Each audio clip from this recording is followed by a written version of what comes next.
Hello Targ, our friends. Hey everybody, it's Jason Blaha here, and once again it is time for another Orc Mode workout, and today was Dynamic Effort Lower Day. But a quick reminder for those of you who like these videos, please click like down below. Help me keep the likes higher than the dislikes.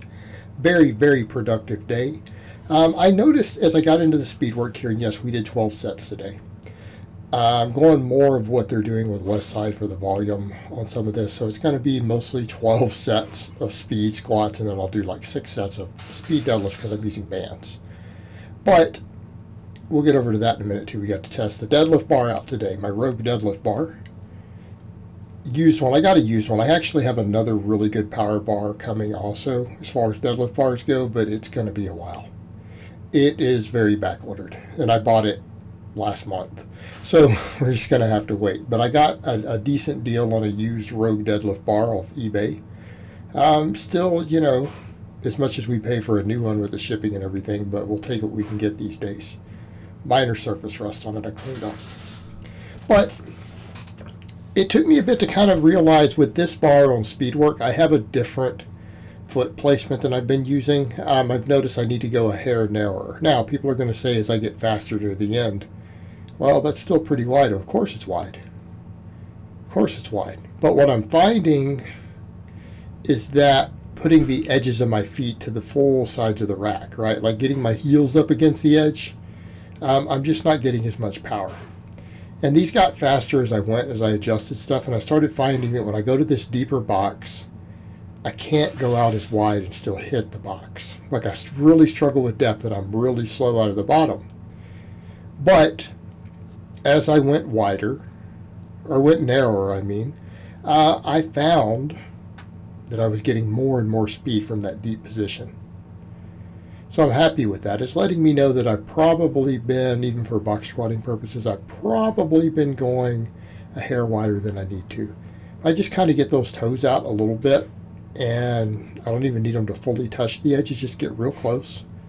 So maybe my pinky toe is probably a ½ inch from the actual base of the rack. So I mean, it's still pretty wide, but we're not ultra wide, and then my heels are in a bit. And again, as I mess with it, I'm finding I'm not as strong with the heels out and the toes forward. I'm just not. Just like I'm not on sumo either. And it's where I'm at as a lifter. Maybe one day I'll have the hip mobility and strength that I'll be stronger out a bit wider. Maybe I will, and I'll keep working on these things. But it seems like for now I'm not. But these weren't bad. Like the speed squats, once I got into the groove, I was happy with these. And I'm hoping this will get even easier once I have my Monolift, because one of the things you guys will notice is that I don't really like to walk it back in with heavy bands. I try to only walk it out enough to where I can just swing back forward most of the time. It makes it so much easier, and I think once I have the Monolift, oh my God, speed squats are just going to be so much more convenient to do, especially when we're going to start doing 12 sets against bands. And the heavy bands is really the issue. It's that walking in and out that's frustrating with the bands, and I feel like I'm going to be able to get so much more power and get set up better in general on the squatting when I no longer have to walk it out, because I don't have to look down at my feet.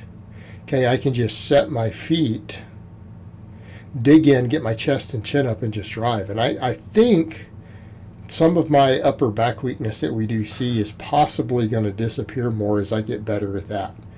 You know, because again, we're not having to reset anything and look back up. We're keeping that head up. And people need to remember that. That's all that matters. Why? Well, because in competition we use a Monolift. Now, people say, well, this federation doesn't. Well, no one cares about what some goofy-ass federation doesn't allow. Okay, it's irrelevant, isn't it? All that matters is where do you stack on the world ranking levels when you compete. That's all that matters. Matter your individual federation. I don't care whether you're IPF or WPC or IPL or SPF. It doesn't matter. Doesn't matter. Competition is competition. How you place, what numbers you hit for your class compared to every other lifter across the world, where you rank, that's what's going to matter. And that's what I'm looking at. I don't care about individual federations. I don't care. One uses a monolift, one doesn't. Well, I don't plan on messing around with the ones that don't use a monolift. I don't care. I don't. Because at the end of the day, the bigger number in comp is the bigger number in comp. Deal with it. Get over it.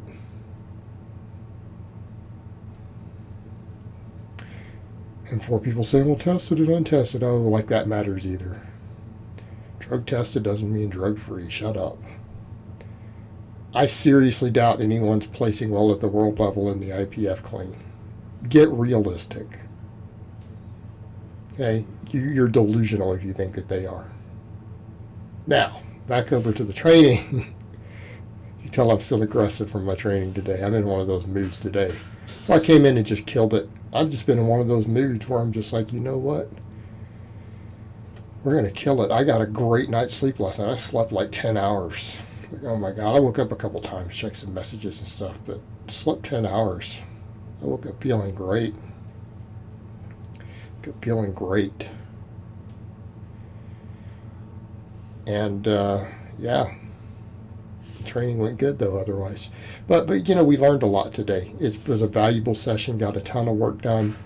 Thought about some things with all of it as far as supplemental lifts and stuff go, and figuring out what really do I need to focus on. What's going to give me the most value? What do I need? What do I not need? And let's hit the stuff that we need. All right, we're seeing me do more of that on the upper days, do more of it on the lower days. We know it makes me stronger. Good mornings, reverse high for glute ham raises. That's what makes me strong. And then I need my upper back to grow. That's what we need to be thinking about with the lower days. Don't care about anything else. But as I got to the last few sets, I was really happy with them. And I feel like I'm learning more about the foot placement. All right, deadlift bar, it felt so different. My grip felt so much better, more secure on it. I'm going to need a little time to get used to the bar. But man, able to just hold those heavy bands at the top and just pull against it. And the last one, I held it a few seconds. Like this bar, oh my God. Yep. I think we're going to see some deadlift PRs, real big ones this year. All right, that's 625 stiff leg deficit. Do the math, guys. Anyone who's trying to say, oh, Jason, deadlift 625. Well, with a stiff bar on a 1-inch deficit, we're going to see how this deadlift bar goes. I think my potential is a lot higher than that. We'll find out. Still need more grip work. Need more grip work. But again, this bar, so much different. And I noticed that wider stance. Notice I'm able to just lock it back so much better. That's one reason people are like, why'd you go to the slightly wider stance? Because I'm strong off the floor. Guys, I pulled 625 off of a deficit with a stiff bar. I don't have problems off the floor. My lockouts, my right about the knee, and then my lockouts, those have been the issue. We need to blast through those lockouts. So that means I need to take that toes forward stance a hair wider. Yes, we lose a little pop off the floor. I don't think glutes and hamstrings are going to be a problem for me. Mine just keep getting stronger. I don't think that's going to be an issue. At least off the bottom. At least my lower back, but we need those glutes to fire through hard at the top. I've got to be able to lock it hard. My lockouts have been really soft, and it's partially due to positioning, partially due to grip. I'm going to keep destroying the grip training, like religiously. So what I'm doing now, for those curious, in addition to the grip stuff you see me doing on camera, what are we doing? Doing a lot of loaded carries, and I'm doing pinch block work. And we're just going to do lots of barbell holds and stuff. That's what we need to do. Then I decided to use the deadlift bar, go just below the knee, and I was hoping it would be a lot better. It wasn't a lot better than the other bar for double overhand. Why? The bar rolls on me. Like, it doesn't matter how tight I can hold it. That bar roll gets me. So, I mean, I did 405 for a few to where I got it up and locked it. just barely. You can see me kind of the hinging. It's because I can't hold it. The bar is rolling.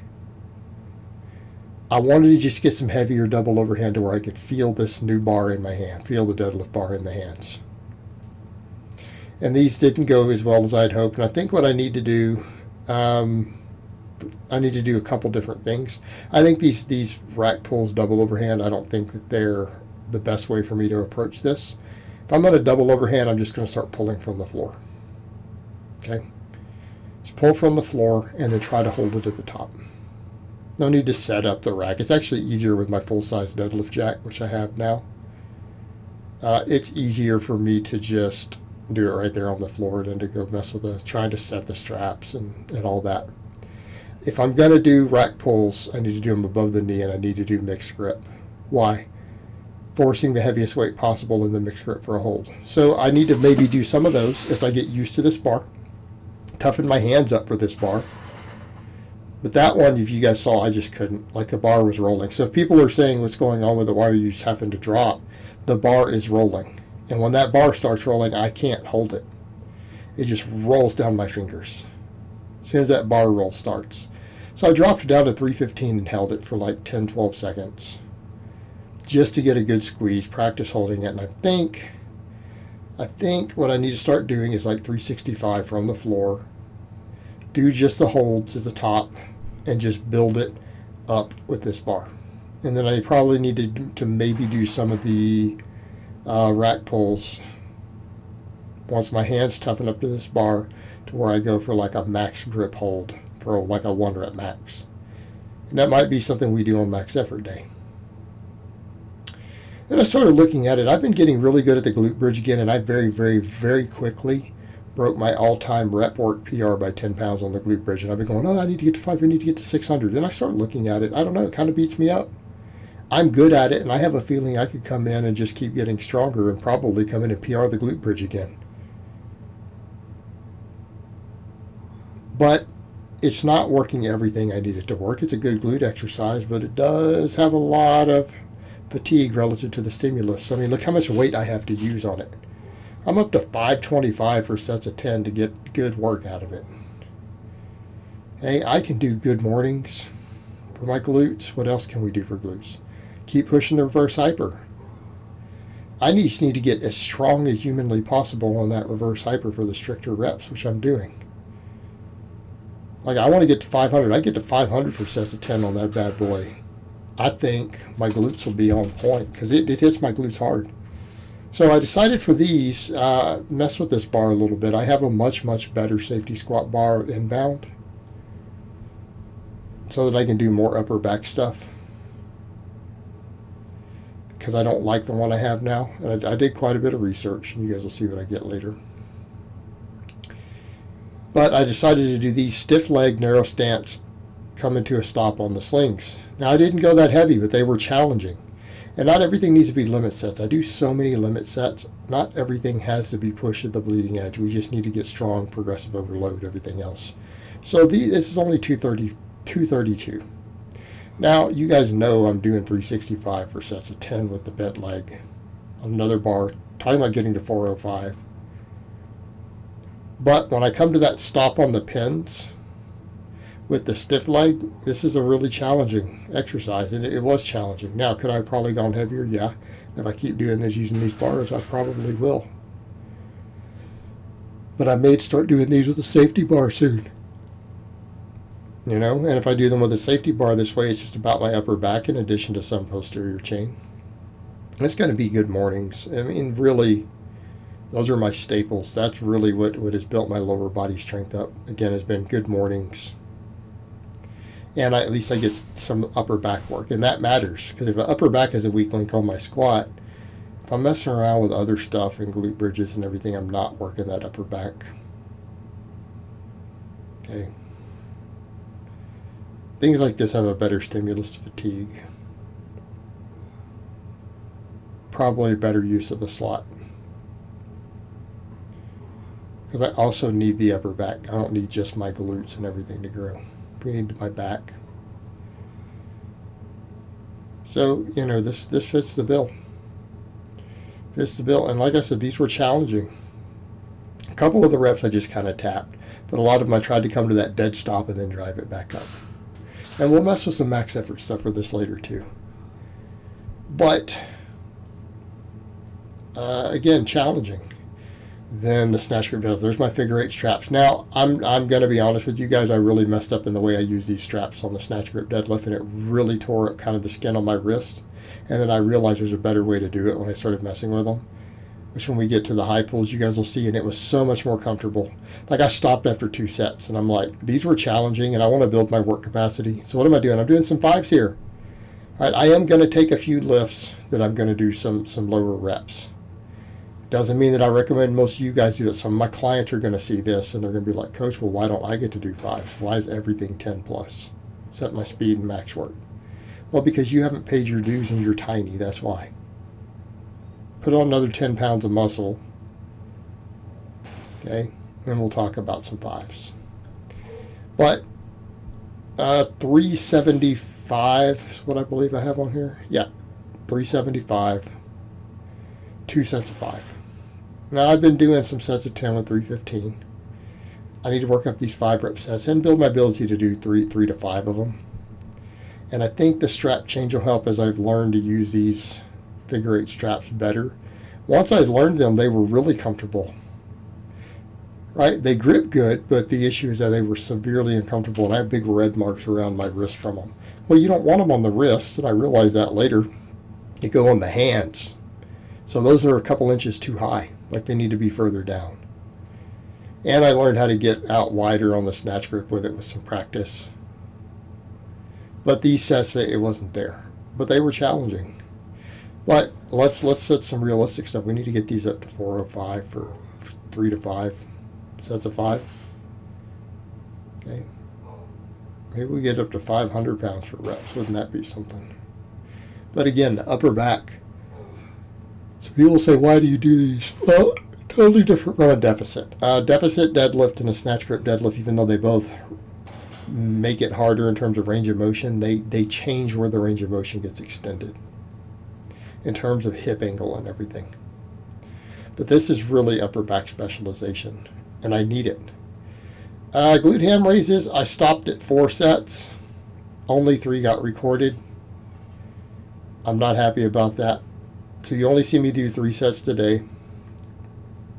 But again, my hamstring exercise. This is what I do, and it lights my hamstrings up. Lights my hamstrings up, and I don't care that some people don't like my form on it. Okay. I don't care. My hamstrings are bigger and stronger than yours. Piss off.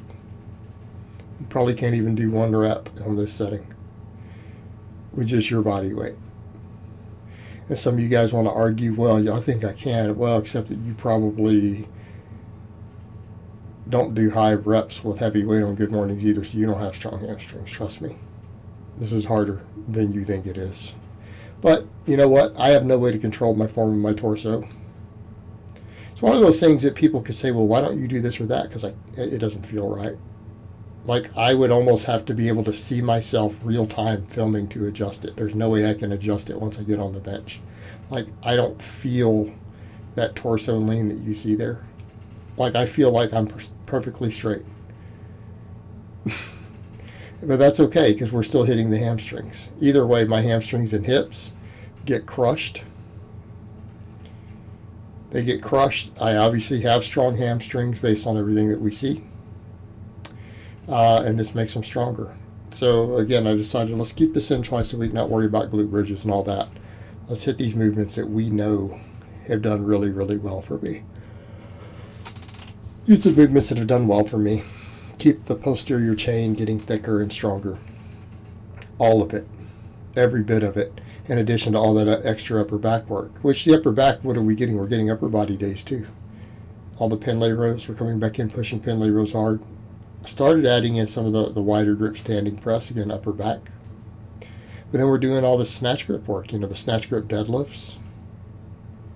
I'm going to do snatch grip high pulls on this day. Because I feel like it's just too much shoulder on the other days. It's just too fatiguing. And then to come in and try to deadlift and stuff with all of it, I think that's an issue too. And I want to be able to go a little heavier, and then I want to be able to have days off from real training after I do it. Like, it works really well, I think, on the tail end, like deep into my training, because really I have 2 training blocks per week if you think about it. 2 max effort, 2 dynamic effort, because all my other days are GPP. I feel like from a recovery side, doing them on this day is better. And so after the glute ham raises, that's exactly what I did. I did 5 triples, got in, learned to use the straps better. The first set, I sucked on setting up the straps. It did the same thing and it was uncomfortable, and I realized, yeah, the other strap position's way more comfortable. It's way more comfortable. And I trimmed it down. People don't want to watch me sit there and try to set these up forever. Still way faster than the other straps, but it's a lot of setup time. So this is only 205 for a triple. Straps weren't perfect on this one, and then after that I got the straps really where I wanted them. But threes, we're going to go over. I did a bunch of 10s with these. Now I'm going to go over and do higher sets of triples. Do I recommend that on most lifts? No. Isn't that how we train speed work? Yes. Is a speed work explosive? Yes. So for an explosive lift like this, that's what we're going to do. And then I did the next 4 sets with 225. As you guys can see by adding another black plate to each side. Those are 10-pound plates. All right. So we put another 20 on total. Took it up to 225. Now look at where that thing is resting. It's on my hands. It's not my wrist. You can see my wrist is completely exposed. And again, focusing on the explosive nature of this. And they'll be fine. Because again, things like traps like explosive training. Traps like being trained explosively. So we're getting all that extra trap work, upper back work. And again, we're getting kind of a different rep range here. And now people would say, well, is that rep range even ideal for delts? Not always. But I do higher reps for delts on the other stuff, right? I'm doing 10s on all my wide grip presses, standing presses. Okay. Same thing, a lot of my rear delt work is coming from the pen leg rows, which are all 10s. So this is coming in and using an explosive movement, and as long as the workload is there, we'll grow from it. But on something like this is an explosive lift. I feel like keeping the reps lower and the sets higher is probably a little bit better programming. Not that the 10s don't work, but you really do degrade more and more with the form, and you're forced to use, you know, a relatively lightweight. I mean, going to triples here, I was able to put another 40 pounds on the bar, and I feel like this will go up pretty quick. So I'm going to try to work on the work capacity to do more sets, build up to maybe 7 sets of 3 or something, which is a good modality. And again, explosive exercise for the shoulders, upper back, everything else. So again, nice to throw in just for extra power, because we need that extra power. Again, if we want to be explosive, and I need the extra upper back, I need the extra shoulder.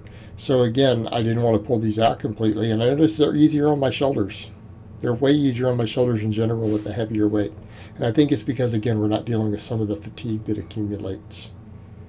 We can just focus on 3 all-out reps, just explode as hard as we can, and practice setting up.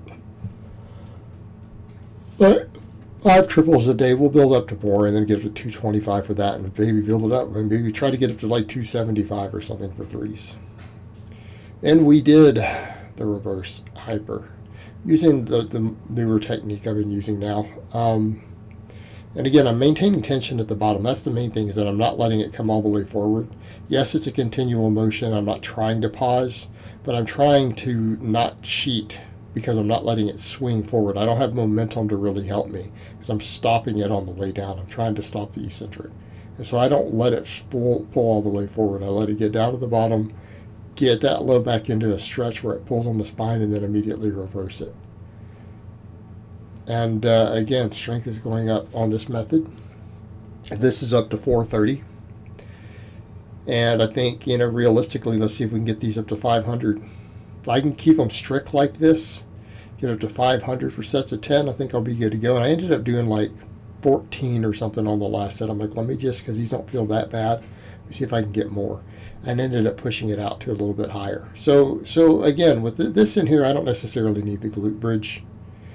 Right, I don't necessarily need the glute bridge. I have a reverse hyper, a lot of different bars of good morning on. I feel like that's going to bring more to the table than just the glute bridge. If I didn't have all this equipment, I could argue, yeah, I need to keep the glute bridge. But my glutes got destroyed today. They got just destroyed on all this stuff. And again, so all of this will work. Need to keep that grip going. Need to keep the grip work going, and that's going to be really, really pivotal for my deadlifting. And you guys can watch the last couple of sets, so I hope it has been informative, and I will talk to you guys next time.